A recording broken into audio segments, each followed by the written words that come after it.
who are in. Okay, we interrupted our regular programming. We're going to go live to a press conference that's being held between the Swedish Foreign Minister and Iran's Foreign Minister, Mohammad Javad Zarif. Let's take a listen. Please use your headphones. I'll be speaking in Farsi. Bismillah ar-Rahman ar-Rahim. In the name of God. Greetings to all respected friends, reporters from media. They need headsets over there.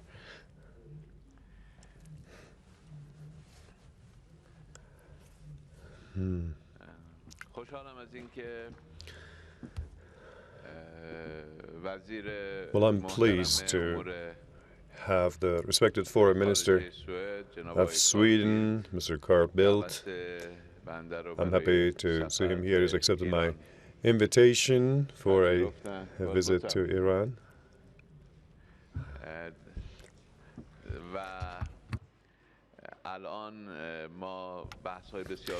Well, we have had great discussions pertaining to various issues of mutual interest,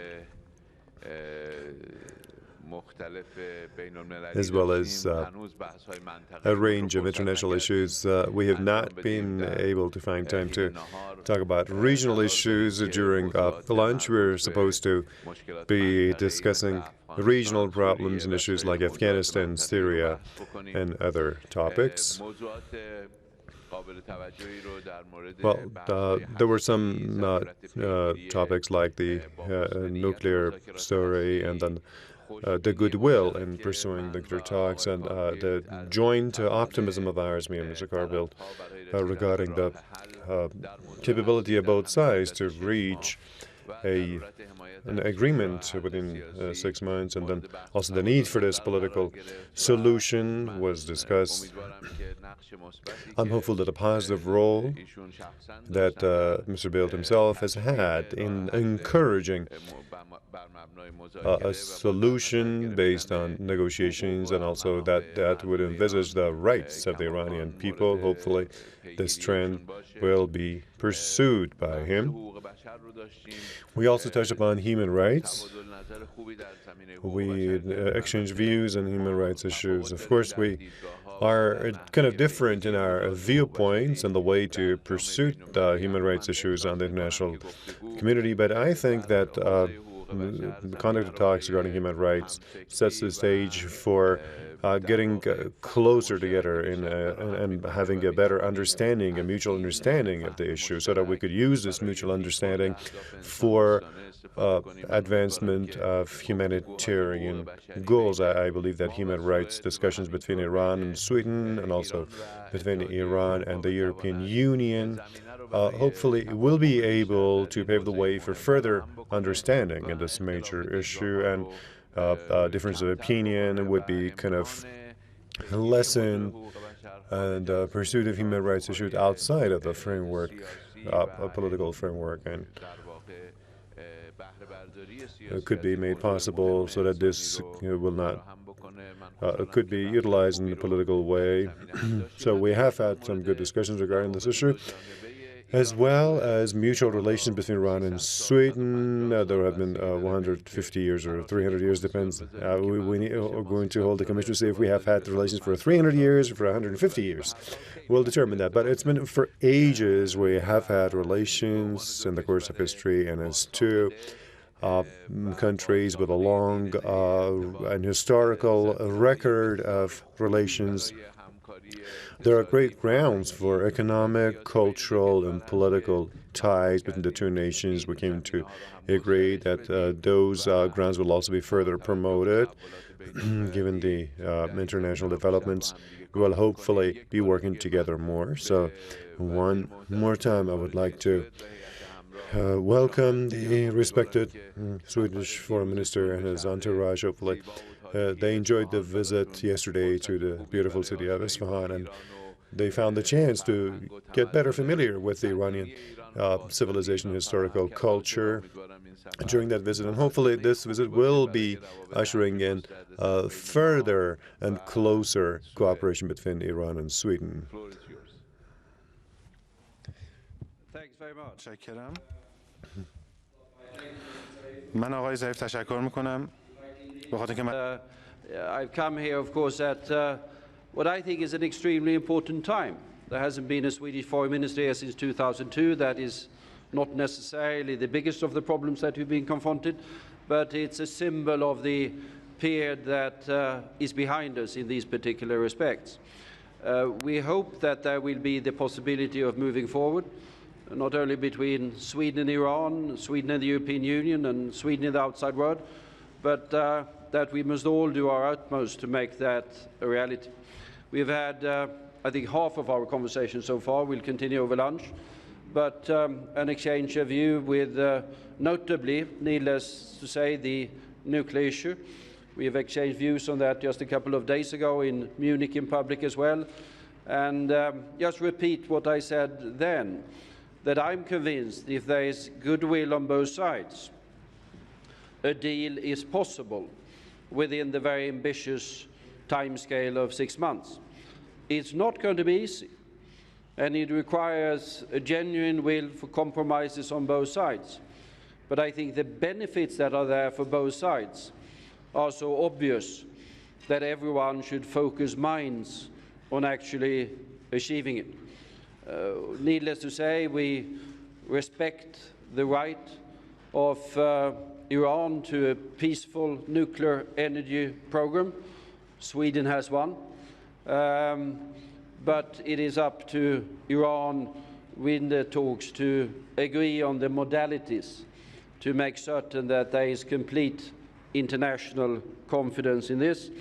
And on the basis of this, we look forward to intensification of economic and commercial links as we get rid of the sanctions regime as a consequence of such a deal, but also intensification of cooperation in other areas, notably scientific and research areas where I think Iran has a great potential and is an interesting country for the future from the Swedish point of view. We've had a dialogue on human rights, where perspectives are obviously somewhat different, but where we agreed that a deepening dialogue will be a good thing.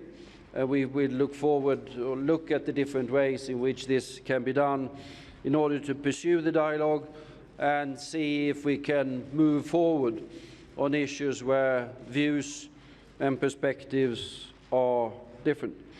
We'll continue to talk about the regional issues, but I think it is important that as we have moved into what I hope will be a new phase of the relationship, that we broaden the dialogue also to other issues.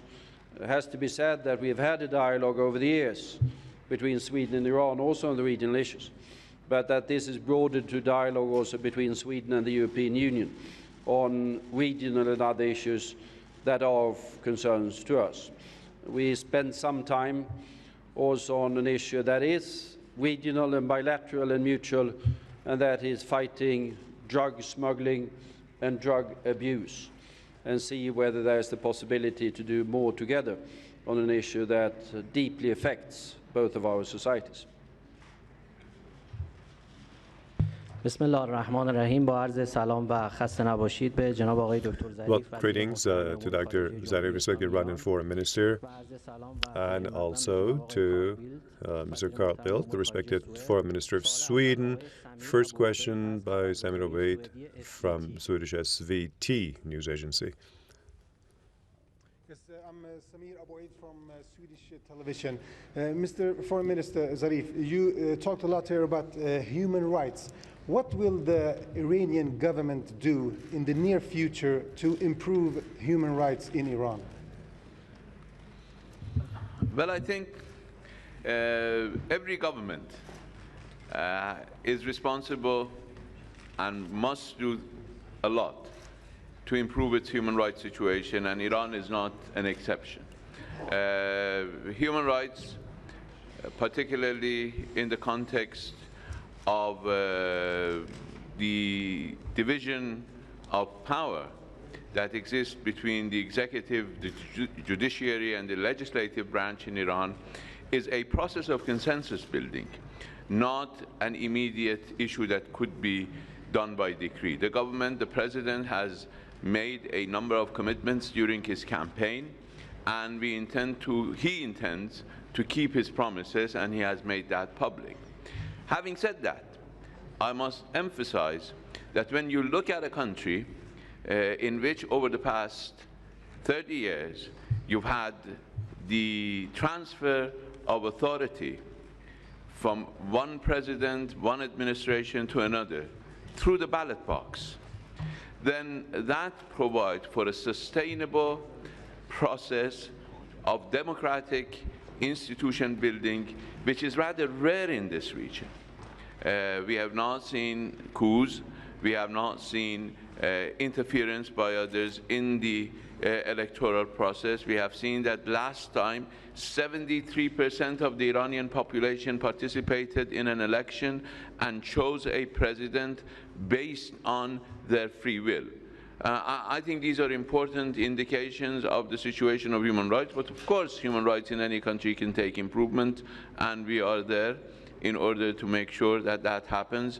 The presentation by the President of the Charter of Citizens' Rights is a step in that direction, and we hope that we can continue with that.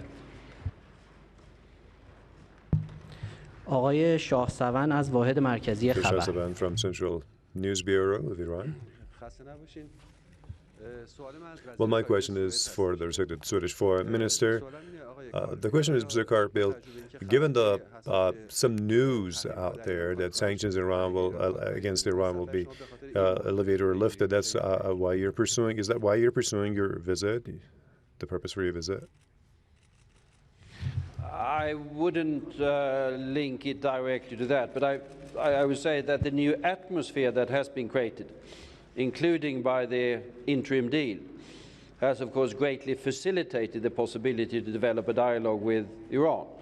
Also the necessity, because it is an interim deal, and